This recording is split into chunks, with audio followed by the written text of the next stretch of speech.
webinar because we will also post the link to this webinar on our Research and Scholarship website. And so you will be able to access it later. If you have any, if you want to go back and re-listen to a particular piece of it, or if you, for example, so that will be there for you. So my name is Karen Wickersham. For those who I don't know, I'm a assistant professor in the College of Nursing at the University of South Carolina, and I'm also a member of the planning committee for our Research and Scholarship Day that's going to be held on April 8th, which will be here before you know it, the way things are flying this term. And so we wanted to hold this poster workshop in preparation for the posters that you'll be developing for Research and Scholarship Day.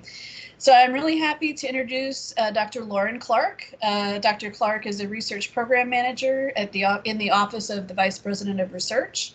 And she's very gracious to join us today. And I will turn it over to you, Dr. Clark. All right, thank you so much, Dr. Wickersham. Like Dr. Wickersham said, I'm Lauren Clark. I work in the Office of the Vice President for Research. I oversee Discover at UofSC, which some of you may be familiar with. It's our large university-wide research presentation event at the end of the semester, which will happen on April 22nd. So I have a fair amount of experience with posters, so I'm really happy to be here today. Thank you for inviting me to give this presentation. I am going to try to share my screen now, and hopefully it will work. Can everyone see my screen? Yes, we can see it. Excellent. Unfortunately, Dr. Wickersham, I lost the ability to see the chat, so I may need to ask you for help. But there's only a few of us that maybe everyone could just verbally jump into. So Research and Scholarship Day this year is going to be on April 8th. So yes, that is very quickly approaching. The spring semester always seems to fly. And I wanted to start off by asking how many of you have presented a research poster before. You can respond in the chat. That might be the easiest thing to do. Just a yes or no, whether or not you have presented a research poster before. And Dr. Clark, I have my video off, so I'm not distracting, but I am looking at the chat. And so Ms. Patel has, Deborah Stokes has not. Okay. And then fantastic. Mia Barron. I have. I'm sorry. You have. Okay, so we've got 2 and 2. 2 have and 2 have not. Okay, awesome. Well, I'm hoping this presentation will help those of you who have not presented before to know exactly what you need to do. And I hope that it's detailed enough that there'll be some good pointers in there for those of you that have presented before. And I also want to give a disclaimer. There are a lot of This presentation is effective posters according to Lauren Clark. So your advisor may have a difference of opinion, and I would absolutely defer to your advisor on anything that they would like to see in your poster or a different style they would like to see. Some of what I'll be presenting is really what my opinion is, so keep that in mind as we go along.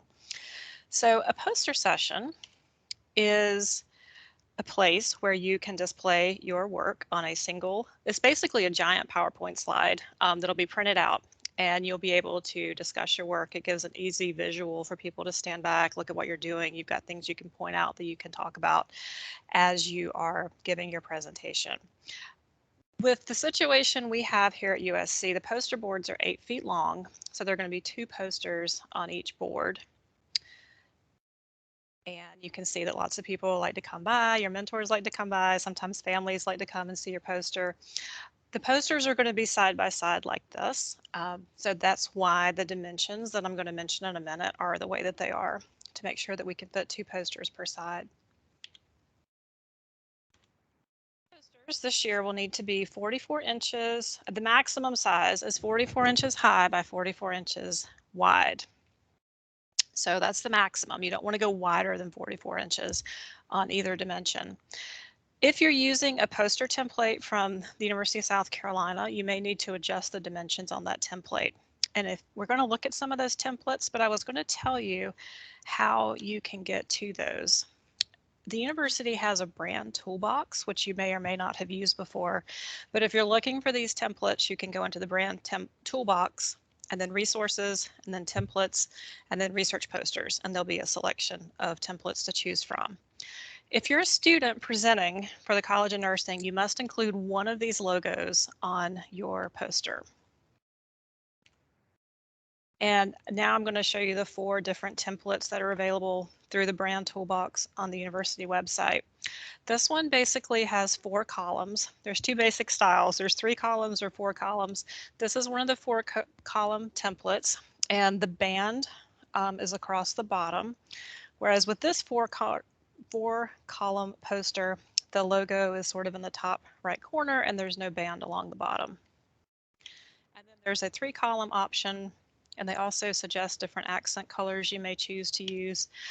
And then there's the logo in the upper right hand corner for the 3 column option as well. So any of these I think would be acceptable and would work well. It's just whatever is going to work best for your data that you want to present. How do you get started? What do you need to think about when you're putting a poster together? A successful poster conveys a clear message by using high impact visual information and minimal text. And that's the challenge. You might have a fantastic research paper that you've written, but you can't put all of those words on the poster. You've got to boil it down to the basics. A really good poster is going to be readable with clear language and correct grammar. It's going to be legible. You need to think about the fact that people are going to be standing back from your poster and reading it from a few feet away. So you want to make sure the font is large enough that someone can see it while standing back. It needs to be well organized. You want to group items logically and visually for maximum impact. And you want to be succinct. You have just probably about 10 seconds to grab your audience's attention. Sometimes in poster sessions, people just kind of walk up and down the aisles until something catches their attention. So you want your poster to be really visually appealing. And I also wanted to mention at the beginning, if you have any questions, please enter those in the chat. You can do it now and we can get to them later. But just so you don't forget, but I'm happy to take questions. And if you have a question about something I'm discussing right now, feel free to add to the chat as well. Dr. Clark, it's Yes. Karen. I'm sorry to interrupt you. I just wanted to let you know that we had one question about posting where to find the branding, and I just put the link in the chat. Perfect. So that's excellent. there. Okay. Thank you so much. And it's brand toolboxes, resources, templates, and then research posters. So yes, excellent. Thank you. So what all do you want to include? You just saw you've only got 3 or 4 columns. That's not a lot of space. What do you include in your poster? Now, the abstract is sometimes included, and this is one of these sort of opinion type places. I personally think the abstract is redundant because everything in the abstract will be in your poster. However, in some disciplines, you absolutely have to have an abstract on your poster. So this is one where make sure to talk to your mentor. Just the space is so limited. You want to make sure you don't include something you don't have to. Dr. Wickersham, what's the general consensus in nursing regarding abstracts on posters? So it is largely based on personal preference. My own preference is not to include it. I prefer to keep, since there is limited space, I would rather have the most information in the results section, yes, and then keep the intro, hypothesis, and methods, complete, but as short as possible. Right. Okay, thank you. So definitely everyone needs to speak to their mentor about that. You want to have an introduction and background to put your work in context, but you also want to be careful that a third to a half of your poster isn't background information. You've really got to boil it down. You may want to include a hypothesis or a research question. You want to include your methods.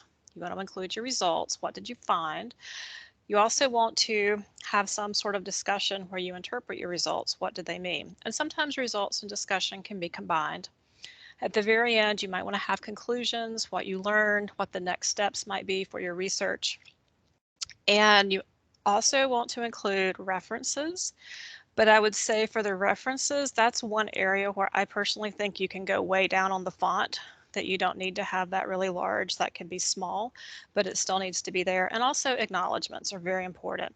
If you were funded by some sort of internal grant, if you were funded on your mentor's grant, you need to be very specific about where that funding came from, and you need to include grant numbers and which federal agency it came from or wherever the funding came from. So be careful with the acknowledgments. If anyone helped you or provided access so that you could do the work, you also want to provide an acknowledgement to them as well. Again, I think that can be a smaller font, but it does need to be included. So overall layout. people kind of read from left to right. So you want your poster to be organized from some sort of either top to bottom or left to right fashion, because that's just naturally how people take in information. 3 or 4 columns of information is spatially pleasing, and that's exactly what the templates from the university provide. This is sort of a horizontal layout. You can also have a top to bottom layout where you would read from the top to the bottom. For Discover USC, this is the format. We often suggest that the poster is sort of tall rather than wide. So you can go either way. The layouts provided by the university really don't allow for this type of layout, but I just wanted you to know that's an option. Within reason, you can use a different format than expected if your program and your mentor agree to that. Otherwise, I would stick with one of the provided templates and make sure your layout helps emphasize the message that you have. Are there any questions at this point? No other questions in the chat. Okay, awesome. Thank you. So I think it's always really helpful to look at examples to kind of decide what you do and don't like. These examples do not use the template from the university, so some of the issues with these posters you're not going to have, but I still think it's good to sort of look at how other people have presented their work in a poster. This poster has 3 columns, and there's a lot of information packed in there. I would say one of the things about this poster is there are a lot of words. It's all kind of small. It would be hard to stand back and read this, but it's very neatly laid out. This poster, I'm personally not crazy about the gray background. You're not going to have to worry about that if you use the university template. Notice how much space the abstract takes up in that upper left-hand corner.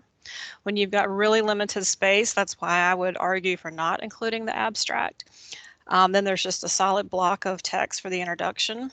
Probably pretty unlikely someone's going to stand at the poster and read the whole introduction. And then they have a series of results presented as figures, and then conclusions and future directions. This poster doesn't really have a discussion section, which I think probably most posters should have, ideally. And you can see also in the lower right-hand corner, their references are there, but they're in a much smaller font, so it doesn't take up so much room. This poster is interesting. The colors are nice. Again, look at how much room the abstract takes up in that left-hand column. A lot of small figures, not the discussions all bulleted, which I'm not sure what I think about that. But there's a lot of information here. It's kind of busy. This poster, I think, is visually nice. You can see how well that white background works. So the template, if you do use the university templates, that's going to be a nice clean look for your poster. I think the white background is very effective. This one has figures, not too many, and not any spaces devoted to an abstract. This is a poster that's oriented a little differently. It's sort of a tall poster with 3 columns, a lot of figures, not as much discussion. Several of these posters that I'm showing you have results. They have figures, but there's no discussion. So I would really encourage you to try to have some sort of discussion in your poster, some sort of a synthesis of the data that you're presenting. This poster is a little different. It's visually very appealing. I like the colors. It's only got 2 columns, but it does a nice job of balancing text and figures, in my opinion. But you can see how everybody does it differently, and this one's very different. This is pretty much only figures. There's very little text. There's not a paragraph to be found on this poster. It's understated. It's visually nice to look at. The colors are nice. But I don't know how well someone could stand there on their own and figure out what was going on. And this poster has 3 columns of information. Everything's bulleted, everything's there, but it probably is not something that's going to catch somebody's eye. I think personally you need to have some kind of image, some kind of figure to make it attractive to look at. And this poster is different. It has 2 rows. The information's organized in 2 rows instead of columns. It's different, but I think it's very effective. It's a very clean poster. Again, not a lot of discussion. This one's different. It's got 4 sets of information in different colors. This one had 6 different sites, so that's how they chose to organize their poster by a column for each of their research sites. This has a lot of text, and the arrows I find a little confusing. So anyway, I just wanted to show you a series of posters so you could kind of start to get an opinion of what you think. And as you walk around the halls in the College of Nursing, I'm sure there are posters on the walls. You know, really look and study those and see what you like and what you don't like and what you think makes an effective poster and what you think is a good font size as you're standing back looking at those posters. So you really want to remember on your poster that you are not duplicating an entire paper in poster format. You're just boiling it down to the most important points you want to make. Sometimes you can have handouts that you thumbtack to the bottom of the board, but the new thing to do is to have a QR code, as you see in the bottom right-hand corner, and that can link someone to a copy of your poster so they can scan the QR code and then they can look up your information later after the conference. Any questions at this point? None in the chat other than I have posted the link where you can find this recording later on this week, probably starting tomorrow afternoon. Okay, excellent. Thank you. So now that we've looked at a few posters, let's think about how you start planning your poster. The first thing I want you to remember is you're not doing this in a vacuum all by yourself. You have people in your research group and you have your mentor, and it's okay to ask for assistance or guidance, especially getting started. One thing you need to think about is what's the most important thing for people to take away from your poster? What's the one message you want them to know after they've finished looking at your poster? So I think that's something you really need to clarify and write down. And then once you know exactly what your message is, you want to make sure that everything you put on your poster supports that message. What information is critical to include to understand the message that you're trying to convey? And then I would start making an outline of what your message is and then what information you need to include. Your abstract, while you may not want to include it in the poster, it's a really good starting point because your abstract is basically the outline for your poster. And I'm assuming you probably had to submit an abstract to apply to present at Research and Scholarship Day. So the abstract really should help you create your outline for your poster. So some things you want to think about when you are putting your outline together. What question are you answering? What results support your message? What information is needed to understand the results? How did you get those results? Are there figures that you have that would help explain the message? And then whatever figures or tables or data that you have, what do your results mean? And what are you planning to do next? So try to stay on message. And with so few words and so little space, it's really important to stay focused on your message. And I would encourage you to get out a piece of paper and sort of map out your outline on paper and review it critically. I think sometimes it's good to get as far as you can with the outline, put it away, come back, look at it the next day, and you might think, wow, maybe that's really not that important, and sort of rearrange your information. The key in this whole thing is giving yourself enough time, starting early enough and having enough time to be able to sort of thoughtfully think about it. You could just draw some sort of diagram like this to start mapping out how you think the information should be placed on your poster. And there's some great resources online for helping you think about planning your poster. All right, any questions at this point?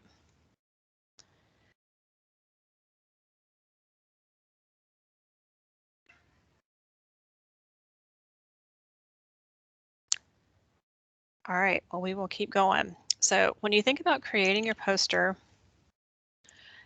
there are several guides that you can use. Here are links to those. Also, I have a file that takes you the Office of Undergraduate Research created it, and it takes you step by step in PowerPoint how to create a poster. So I will send that to you, Dr. Wickersham, after this, so that could be shared, or the link could be shared to the Undergraduate Research Office with that. That would be great. Thank you. We'd It appreciate saves that. everyone a lot of time. It is very clearly spelled out. And here are a few more resources, video links about making academic research posters. All right, so how do you make it great? How do you go from an okay poster to a great poster? You want to think carefully about all the choices that you make, including the colors. On the templates, there are suggested colors that are in the approved family of colors for university publications. Just think about being somewhat conservative. This is really not the time to get super creative. Chartreuse and pink really don't belong on research posters. Think about things that are pleasing to the eye, colors that work well together, that don't make you look away when you see them. You want people to be drawn in. And again, you've got that white background if you're using the templates. You've got the approved colors you can use. So you can't go too crazy with the constraints of the university templates. But I just put some of these in here that I think are examples of posters that are pleasing to look at based on the color choices. And you obviously probably are not going to be doing this with your posters, but just if you ever in the future think this might be a good idea, I would encourage you to avoid background pictures at all cost. Sometimes they just don't turn out the way that people think they would. They're very distracting, and it doesn't necessarily help your message. I think just a plain, simple background would be preferable. So when you think about the text, you want to break it into easy to read chunks. I'm not a big fan of huge paragraphs in a poster. If you can break up information into bullets or lists, I think that's helpful. It's just easier to read for the viewer. Use audience appropriate language and use distinctive section headers. Maybe make those bold, make it stand out a little bit to help separate the different sections. And you want to emphasize different parts of the poster, either through the size of the text, the font, or the color. This is not a time where I think you want to get creative with your fonts either. I would say the minimum font size should be 24 points. The only exception might be the references, like we talked about earlier. This is a personal opinion of mine, but I do not like titles in all capitals. It's really hard to read when you are just looking at this wall of capital letters. I think it's much easier to read if you use upper and lower cases.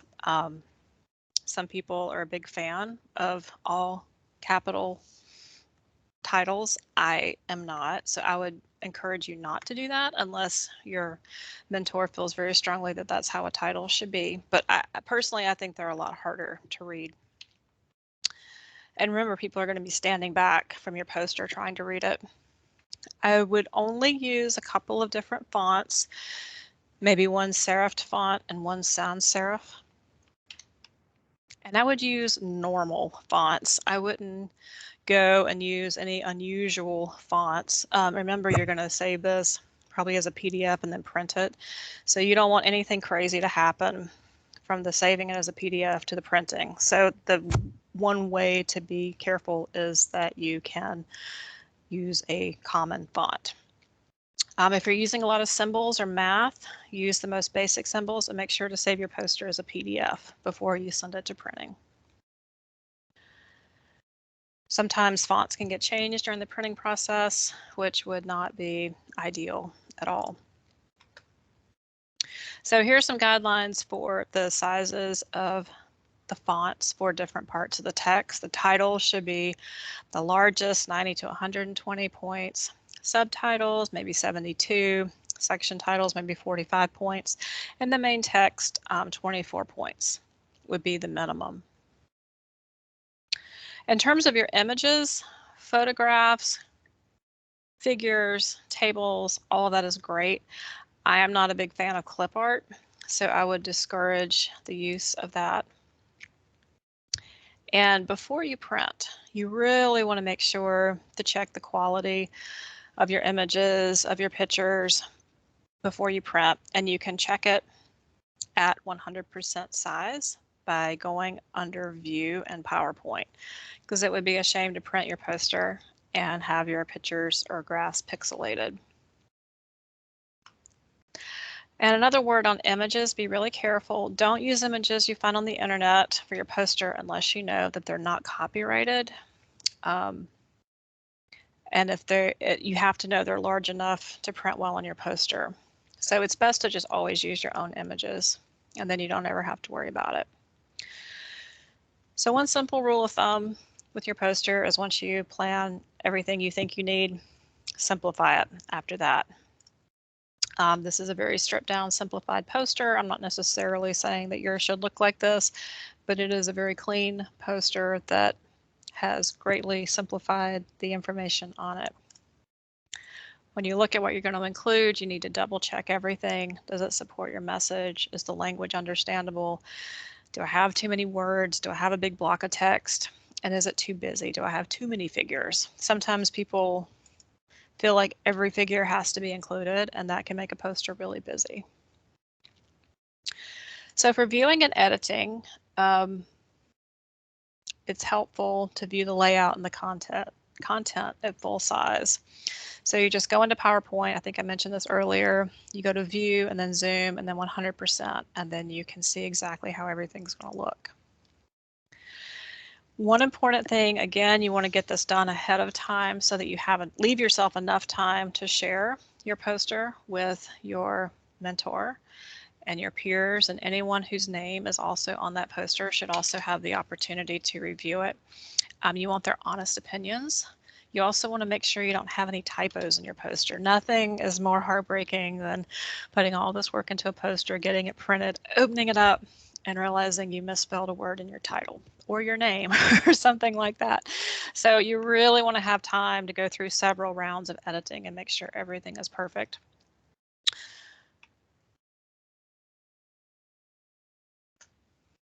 Oh. It is possible to print out a full-size draft for editing. You would print it on multiple pieces of paper and then tape them together. So here are directions on how to do that. It's called poster tile printing. I'm not sure where y'all print your posters, and I want to clarify right now, this is a slide I did not update with the 44 by 44 inches for the poster size. So it's 44 by 44, not what this slide says. You can print at UofSC Printing Services. They're probably going to be one of the less expensive options unless there's a printer in nursing. And FedEx will print your poster, but there is a very high price to having it printed there and waiting for the last minute. Dr. Wickersham, do most students print their posters with UofSC Printing Services? Yeah, so they have not received their letters yet, but we've just finished review of the abstracts, and when the letters go out, there will be instructions with deadlines as to when posters are due to the printing office, and we are going to print them at the UofSC printing office. Okay. So all those who have posters accepted will get detailed instructions as to what to do about that. All right, fantastic. Thank you. So again, 2 posters are going to be on each side of the board, so make sure you don't print a poster that's too wide, because then it'll be hanging and curling around the edge. So when you think about your poster, again, you want a clear message, high impact visual information, really nice figures, graphs, or images, and the least amount of text to get your point across is probably the best way to go. You want it to grab people's attention as they walk by and make them want to learn more.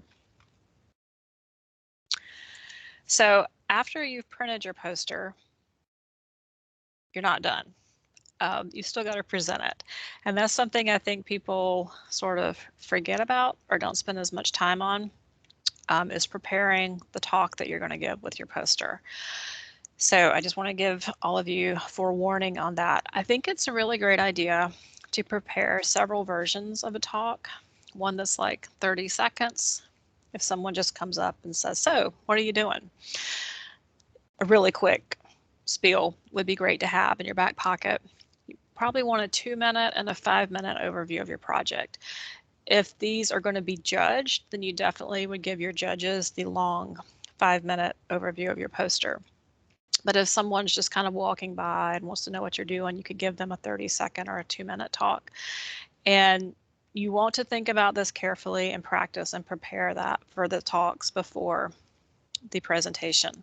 I think oral presentations are a little more stressful because everyone's watching you give an oral presentation. But then you're done after you give that oral presentation. A poster session, I feel like, is a little bit more relaxed environment, but you give the same talk over and over and over and over. So be prepared for that.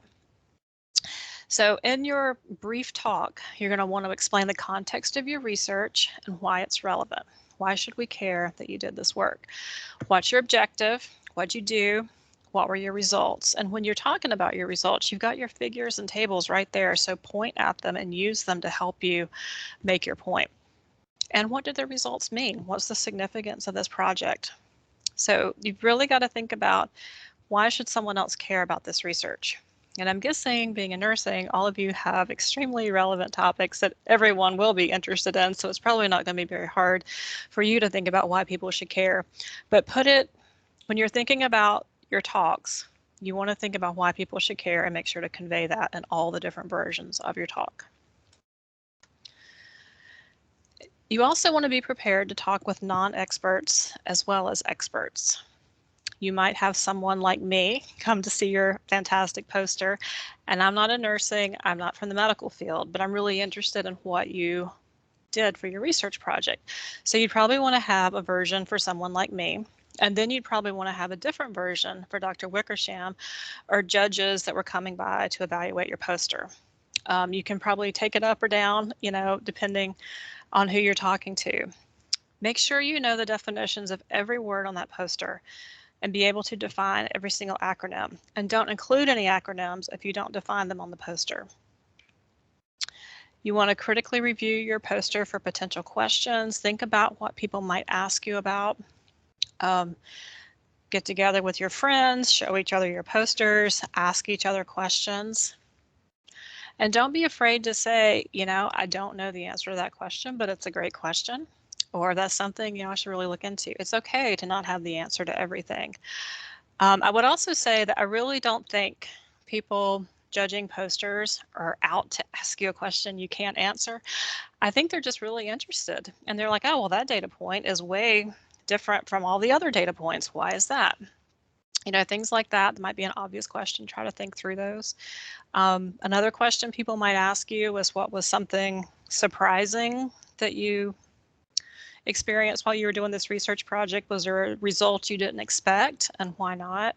What was the most challenging part of the project?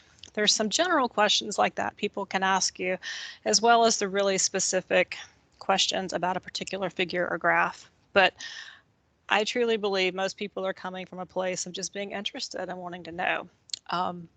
So it should be a fun discussion when you are presenting your poster. And don't assume knowledge.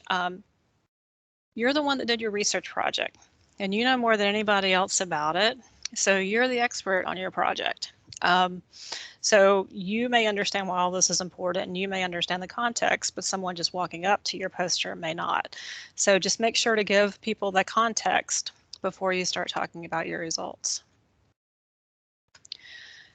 You want to make sure that you engage the people that are interacting with you at your poster. If somebody just kind of comes up and stares at your poster and doesn't really say anything, you could ask them if they have any questions, or ask if they would like for you to walk them through your poster. And usually they'll say yes, and then you could choose from your 30-minute, 2-minute, or 5-minute spiel to give them. And as you're talking about your research, use your poster as a visual aid to emphasize points and share information. And try to stand off to the side of your poster so that you're not blocking the fantastic figures and tables that you have on there. And make sure you're really friendly and welcoming. You want to have a really positive attitude when you're presenting, if you're enthusiastic, other people are going to be excited to hear about your work. Do not convey being bored or tired or anything like that. You just want to be positive, enthusiastic, and you're sharing your work. In terms of how to dress, I would say to be neatly neutral. This might not be the time for, a hot pink suit, something nice, professional. I'd say business casual. I don't feel like you need to wear a three-piece suit or anything, but it needs to be nice and professional. Now, the one piece of advice I would give everyone is to make sure you wear comfortable shoes, because I can't remember the time frame, but I'm guessing you're going to be standing for probably about an hour and a half by your posters. And if you are wearing high heels, it may not be a great experience. So I would definitely go for some professional dress shoes that are also very comfortable. So here's a picture of some summer research students from a few years back in their professional presentation attire. And here are some more presentation resources. And what questions do you guys have for me? Dr. Clark, thank you so much. There was one other question that came up that I addressed in the chat, and it was the number of posters per board. So the boards are double-sided, 2 posters to each side of the board, so 4 total on a board, if that makes sense. Any other questions for Dr. Clark? And what kind of pens do you guys use? Do you use T-pens or push pens? Push pins, I believe. Okay. Yeah. Just one thing to think about when you're putting your poster on the board, sometimes you could stab someone's poster on the back side, so just be a little careful when you're putting the posters in.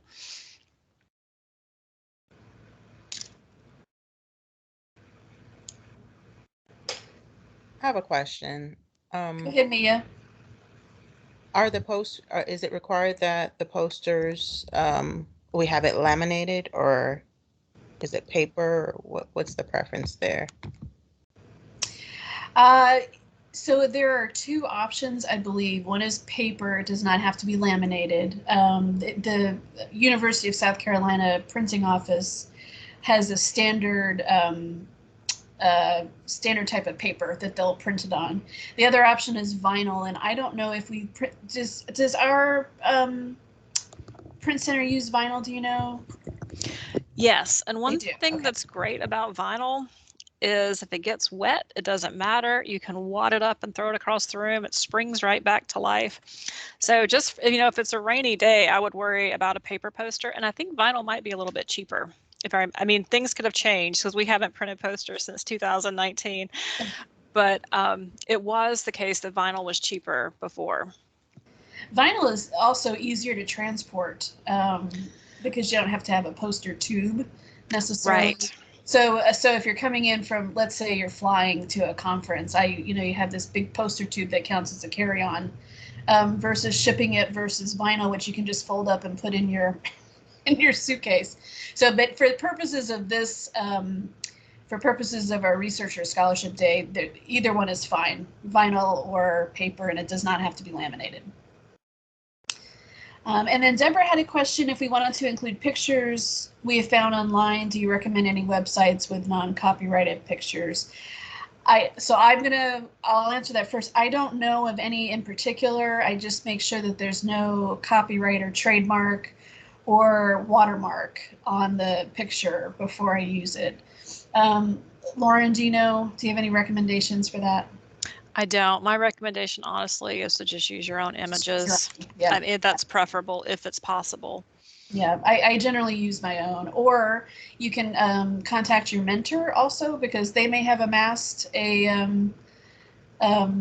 some stock pictures that they use. I know I have, and so I give them out to my students.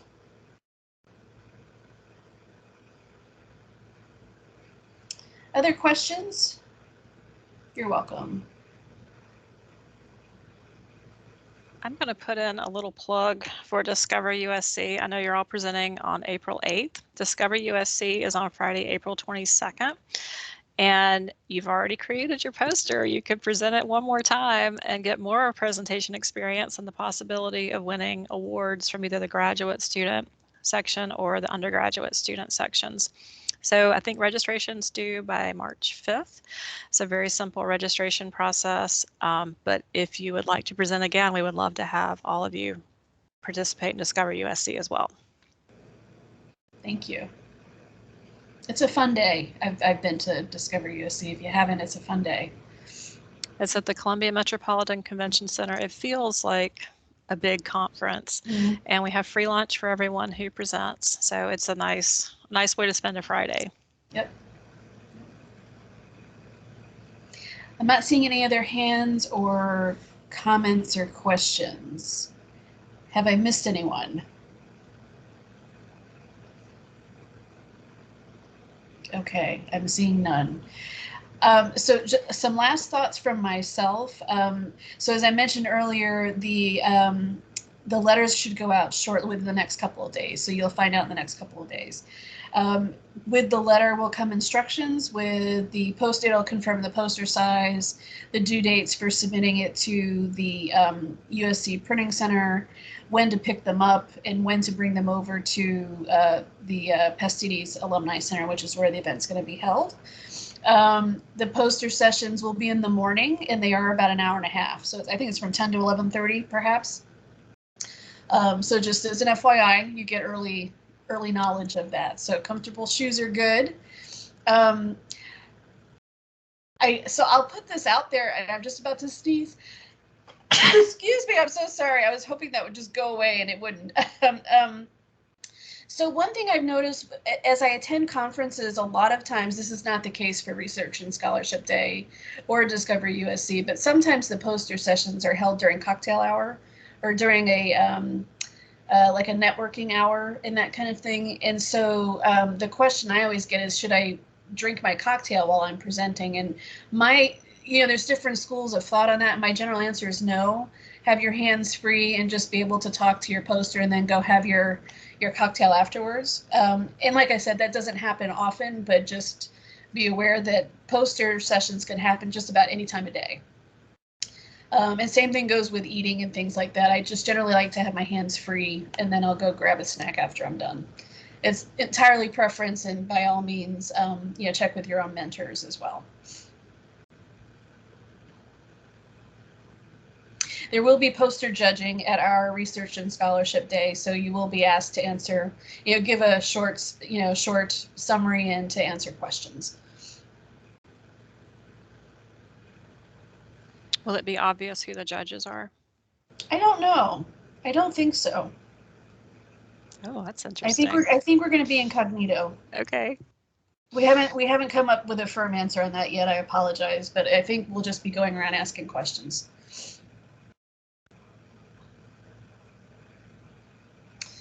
All right, any last minute questions, comments from the audience, either in the chat or online? I see one typing.